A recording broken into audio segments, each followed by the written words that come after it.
Grand new year sale already ఉన్న తక్కువ తరుగులో ఇంకా 1% తక్కువ. డైమండ్ జ్యువెలరీ క్యారెట్ కు 5000 తక్కువ. ఈ ఆఫర్ జనవరి 1 వరకు మాత్రమే. మీనరాశి వాళ్ళకి చూసుకున్నప్పుడు ఇక్కడ 2024 సంవత్సరం మీనరాశి వీళ్ళకి ఏనాడు శని ప్రభావం అనేది వీళ్ళకి కనబడుతోంది. అయితే వీళ్ళకి వ్యయస్థానంలో శని భగవానుడి యొక్క సంచారము, జన్మలో రాహువు, అలాగే సప్తమంలో కేతు యొక్క సంచారము, ఇప్పటి వరకు ఏప్రిల్ వరకు కూడా ఈ మీనరాశి వాళ్ళకి గురుబలం అనేది ఉంది. గురుబలం ఉంది.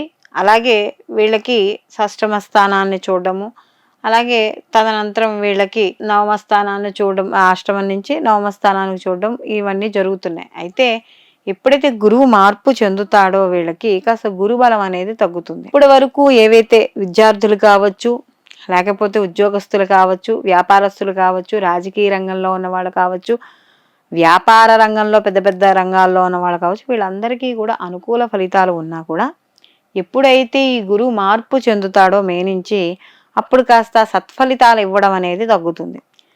విద్యార్థులకి ఏలాంటి శని యొక్క ప్రభావం వల్ల కాస్త వాళ్ళకి ఆ యొక్క శని యొక్క ప్రభావం వల్ల చదువు మీద శ్రద్ధ అనేది తగ్గుతుంది. అధిక ధన వ్యయము, స్థానచలన మార్పులు, దూర ప్రయాణాలలో అలసటలు, లేదా కాస్త ఇల్లు మారడాలు, ఉద్యోగాల్లో బదిలీలు, ఇవన్నీ కూడా ఈ 2024 సంవత్సరంలో ఈ యొక్క మీనరాశి వాళ్ళకి కనబడుతోంది. అయితే వీళ్ళకి సప్తమ స్థానంలో కేతు యొక్క సంచారం, అందులో గురు యొక్క దృష్టి కాబట్టి అంటే భార్యాభర్తల విషయాల్లో కావచ్చు మనస్పర్ధలు వస్తాయి. కానీ గురు యొక్క దృష్టి అనేది ఉంది కాబట్టి అవి ఏదో విడిపోయి చేసేంత వరకు ఉండవు. కానీ చిన్న చిన్న మనస్పర్ధలు మాత్రం తప్పనిసరిగా ఉండడం అనేది జరుగుతుంది. మే తర్వాత నుంచి ఈ యొక్క గురు యొక్క దృష్టి వల్ల మే వరకు ఎలానూ, ఏప్రిల్ వరకు గురుబలం ఎలానూ ఉంటుంది, అది ఇబ్బంది లేదు. అలాగే ఇక్కడ ప్రతిదానికి భ్రమకి లోనవ్వడం, అంటే ఏదో జరిగిపోతోంది, లేదా ఏదో అవుతోంది, లేకపోతే ఎక్కువగా ఆలోచించడం ప్రతి విషయాన్ని కూడా, లేకపోతే మరీ మూఢనమ్మకాలు, ఇలా రకరకాల విధాలుగా కూడా ఈ యొక్క మీనరాశి వాళ్ళు కొంత అనుమానాలకి కానీ వాటికి కానీ లోనవ్వడం అనేది కనబడుతూ ఉంటుంది. అలాగే ప్రతి ఖర్చు, అనవసరమైన ఖర్చులు, అది అవసరమా అనవసరమా లేదు, అనవసరమైన ఖర్చులు అనేవి అధికంగా ఉంటాయి. అయితే ఎప్పుడైతే గురువు మార్పు, అంటే ఎప్పుడైతే ధనస్థానం నుంచి తృతీయ స్థానంలోకి మారుతాడు, అంటే అప్పటి వరకు ధనపరంగా వీళ్ళకి లోటు లేకపోయినా తదనంతర ఆర్థికపరమైన పరంగా కొన్ని చిన్న చిన్న ఒడిదుడుకులు అనేవి రావడం అనేది జరుగుతుంది.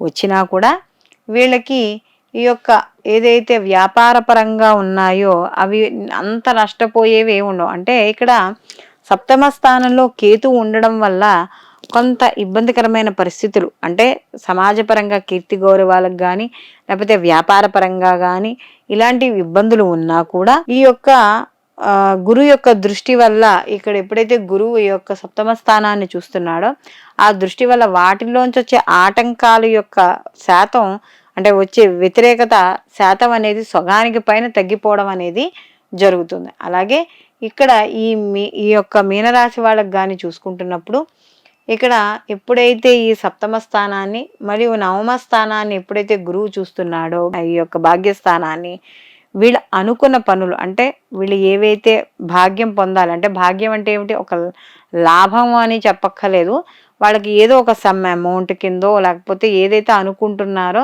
దాన్ని మొత్తం లాభం అనే కూడా అనుకోవచ్చు. మొత్తం మీద పనులు ముందుకు వెళ్ళడము, ఇలాంటివన్నీ కూడా సక్సెస్ అనేది తప్పనిసరిగా ఉంటుంది. ఉన్న వాటిల్లోనే కొద్దిగా ఆలస్యమయ్యే సూచనలు అనేవి కనబడుతున్నాయి. అప్పుడప్పుడు రుణాలు చేసే అవకాశం కూడా కనబడుతోంది. కాబట్టి అలాంటి విషయాల్లో జాగ్రత్త వహించండి. లోన్స్ తీసుకునే విషయాల్లో వాటిల్లో కూడాను కాస్త మధ్యలో ఇతరుల నుండి మోసపోయే అవకాశాలు, చెడు స్నేహాలు, చెడు మాటలు వినడం, లేదా చెడు మార్గాల్లో వెళ్ళడానికి కొంత ప్రేరితమైన ఎవరైనా చుట్టుపక్కల స్నేహితులు ప్రేరేపించడం, ఇలాంటివన్నీ కూడా ఉంటాయి. విద్యార్థులు మాత్రం తప్పనిసరిగా శ్రద్ధ వహించాలి. ఈ రాశిలో ఉన్న స్త్రీలు ఆరోగ్య విషయాల్లోనూ, అలాగే ముఖ్యంగా ఈ యొక్క వాళ్ళు చేసే వృత్తి ఉద్యోగాల్లో వ్యాపారాల్లో ఎప్పటికప్పుడు అప్డేట్ అవుతూ ఉండడం, చాలా జాగ్రత్తగా చూసుకుంటూ ఉండడం, మన చుట్టుపక్కల నలుగురు ఎలా అనుకుంటున్నారు, ఎలా ఉంటున్నారు, అంటే మనం ఒక్కడమే కరెక్ట్ అని కాకుండా చుట్టుపక్కల ఏం జరుగుతోంది అనే యొక్క స్పృహ కూడా ఇక్కడ ఈ రాశిలో ఉన్న స్త్రీలకు మాత్రం తప్పనిసరిగా ఉండాలి. అలాగే ఇక్కడ ముఖ్యంగా ఈ మీనరాశి వాళ్ళకి కానీ చూసుకుంటే ఈ సంవత్సరం అంతా కూడా వీళ్ళకి ఉద్యోగాల్లో కూడా కాస్త కొద్దిగా ఒత్తిడి అనేది ఉంటుంది. విద్యార్థులకు కూడా ఒత్తిడి అనేది ఖచ్చితంగా ఇక్కడ కనబడుతోంది.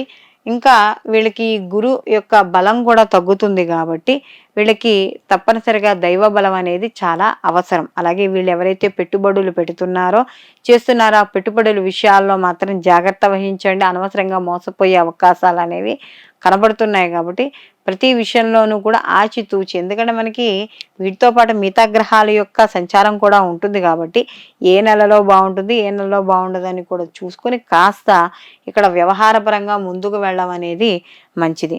అలాగే ఈ రాశిలో ఉన్న రాజకీయ రంగంలో ఉన్న వాళ్ళకి అనుకున్నంత సత్ఫలితాలు మాత్రం వీళ్ళు పొందలేరు. తప్పనిసరిగా ఈ మీనరాశిలో ఉన్నవాళ్ళు ఉద్యోగపరంగా కానీ వృత్తిపరంగా కానీ వ్యాపారపరంగా కానీ విదేశీ యానం చేసే అవకాశం అనేది ఖచ్చితంగా కనపడుతుంది. ఎందుకంటే వ్యయ స్థానంలో శని భగవానుడి యొక్క సంచారం కాబట్టి వీళ్ళ ఎవరికైనా ప్రాజెక్టు రూపంలో కానీ లేదా ఉద్యోగాలలో ప్రాజెక్టులో మార్పుల వల్ల కానీ ఉద్యోగాలు మారడం వల్ల కానీ లేకపోతే కనీసం ఒక విహారయాత్రలాగా కానీ ఏ రకంగానైనా సరే వీళ్ళకి కాస్త విదేశీయానం చేసే అవకాశం అనేది ఈ యొక్క మీనరాశి వాళ్ళకి కనబడుతోంది. అలాగే వీళ్ళకి ముఖ్యంగా ఈ రాశిలో ఉన్న వాళ్ళు ఆరోగ్య విషయాల్లో మాత్రం తగు జాగ్రత్తలు అనేవి ఎప్పటికప్పుడు వీళ్ళు తీసుకుంటూ ఉండాలి.